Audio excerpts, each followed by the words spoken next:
오늘 우리가 함께 묵상할 하나님의 말씀은 마태복음 8장입니다. 말씀 묵독은 1절부터 4절까지 하겠습니다.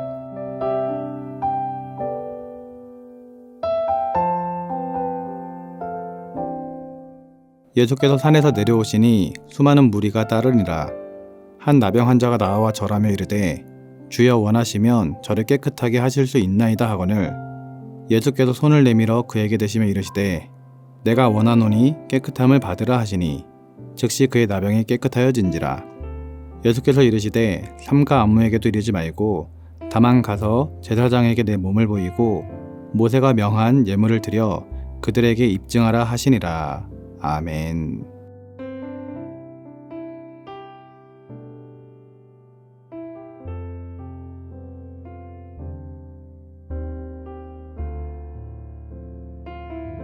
마태복음 5장부터 7장까지는 산상수훈의 이야기였습니다. 그리고 마태복음 8장부터 9장까지는 10가지의 기적 이야기가 소개되고 있습니다. 그 중에서 오늘 본문은 첫 번째 기적과 두 번째 기적의 이야기입니다. 첫 번째 기적은 나병 환자를 치료하시는 기적의 이야기입니다. 한 나병 환자가 예수님께 나와서 주여 원하시면 저를 깨끗하게 하실 수 있나이다 라고 말했고 예수님께서는 그의 고백에 반응하셔서 그에게 손을 내밀어서 고쳐주셨습니다. 두 번째 기적은 백부장의 하인을 치료하시는 기적의 이야기입니다. 백부장은 100명의 군사를 관리하는 사람으로 이방인이었습니다. 그런데 그에게 하인 하나가 있었는데 그 하인이 중풍병으로 고통을 받고 있었던 것입니다. 그래서 백부장은 이 하인을 고치기 위해서 예수님을 찾아가 자신의 하인을 고쳐주기를 간청했던 것입니다. 예수님께서는 하인을 고쳐달라는 요청에 응하여서 직접 가서 고쳐주겠다라고 말씀하셨습니다. 그러나 백부장은 예수님의 권위를 인정하시면서 말씀으로만 하옵소서 그러면 내 하인이 낫겠사옵나이다 라고 말했습니다. 예수님께서는 이 백부장의 고백을 듣고 내가 이스라엘 중에 아무에게서도 이만한 믿음을 보지 못하였노라 라고 말씀하시며 그를 칭찬해 주시고 즉시 하인을 고쳐주셨습니다. 이 두 기적의 말씀을 보면 두 가지의 공통점을 발견할 수 있습니다. 첫 번째는 인생의 어려움을 해결할 수 있는 방법은 예수님께 나아가는 것이라는 사실입니다.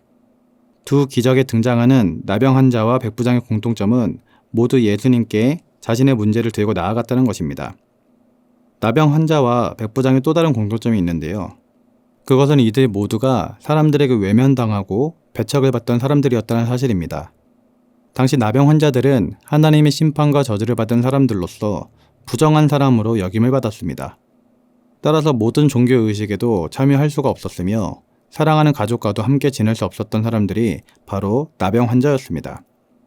나병 환자가 이렇게 육체적인 이유에서 사회적으로 배척당한 사람들이라면 백부장은 민족적인 이유에서 배척을 받았던 사람이었습니다. 왜냐하면 그는 이방인이기 때문이었습니다.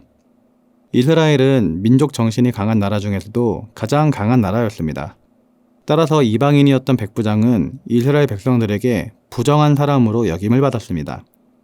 이런 점에서 나병 환자와 백부장이 지금 예수님께 자신의 문제를 들고 나아가는 것은 절대로 쉬운 일이 아니었음을 알 수 있고 동시에 이들이 예수님에 대한 믿음이 얼마나 큰지를 우리에게 보여줬다라고 말할 수 있는 것이죠. 인생을 살아가는 우리 모두에게도 공통점이 있습니다. 그것은 대부분의 사람들이 아픔과 상처와 고난을 경험한다라는 것입니다. 그런데 그때 그 아픔과 상처와 고난을 들고 누구에게 나아가느냐가 굉장히 중요한 것입니다. 사랑하는 성도 여러분, 여러분의 인생의 아픔과 어려움, 고난의 문제를 예수님께 들고 나아가시기 바랍니다. 오직 우리 주님만이 그 문제를 해결할 수가 있습니다. 그런데 문제는요, 이러한 사실을 모르는 것은 아니지만 예수님께 나아가는 것이 참 쉽지 않다라는 것입니다. 사역을 하면서 많은 사람들을 만나서 상담을 할 때가 있습니다. 그러면 자신의 어려움을 한참 이야기를 합니다. 그리고 난 후에 마지막 결론에 가면 대부분 똑같은 이야기를 하게 되는데요. 무슨 말일까요? 기도하겠습니다. 또는 기도하세요. 이런 말입니다. 그런데 신기한 것은 자신의 고민을 가지고 하나님께 나아가는 사람들이 실제로 너무나도 적다라는 것입니다. 사람들을 찾아가는 것은 잘하고 사람들에게 이야기하는 것은 참 좋아하지만 하나님께 나아가서 그분 앞에 기도하는 사람을 보는 것은 어렵다라는 것입니다. 그렇다면 어떻게 우리는 예수님께 나아갈 수 있을까요? 이것에 대한 답이 바로 나병 환자와 백부장을 통해서 우리가 발견할 수 있는 두 번째 공통점인데요. 나병 환자와 백부장이 보여주는 두 번째 공통점은 이들 모두 예수님을 자신의 주인으로 인정하고 행동을 했다라는 것입니다.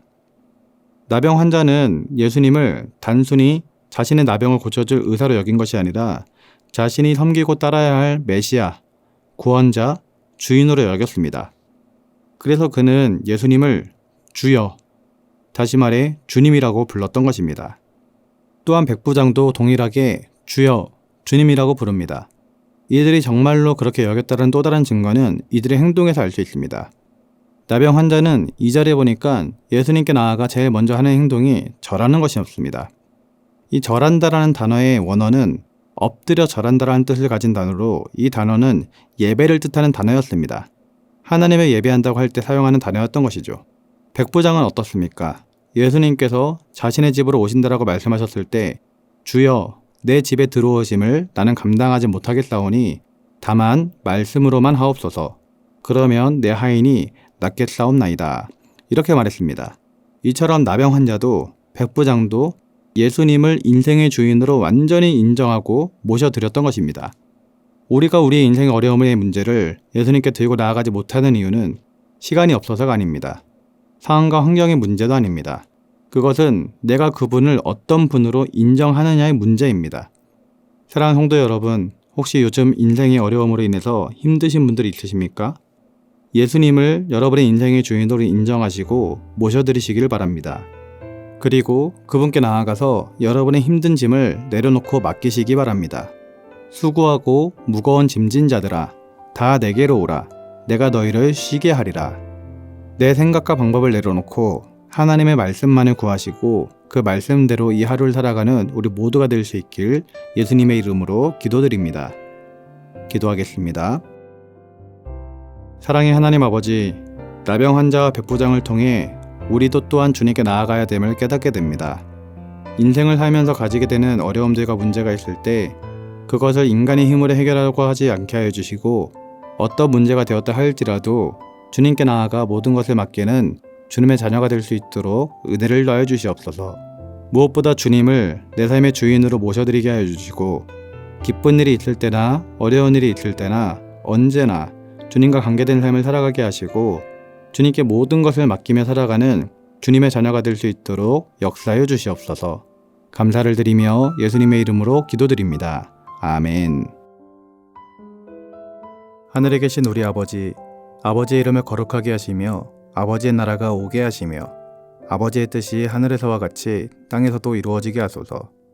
오늘 우리에게 일용할 양식을 주시고 우리가 우리에게 잘못한 사람을 용서하여 준 것 같이 우리 죄를 용서하여 주시고 우리를 시험에 빠지지 않게 하시고 악에서 구하소서. 나라와 권능과 영광이 영원히 아버지의 것입니다. 아멘.